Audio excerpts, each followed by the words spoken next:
What if I told you you don't have to earn God's love?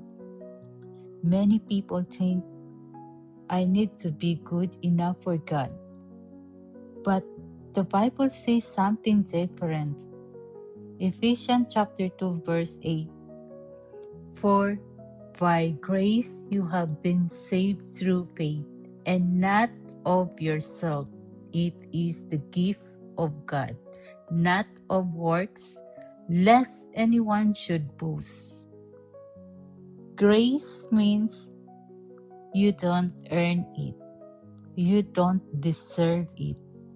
But God gives it anyway. On the cross, Jesus said, "It is finished." Nothing to add, nothing to prove, nothing to earn. Stop striving. You are already forgiven, accepted, loved because of Jesus. Lord, thank you for your grace. I stop striving today. I receive your love, your forgiveness, your acceptance.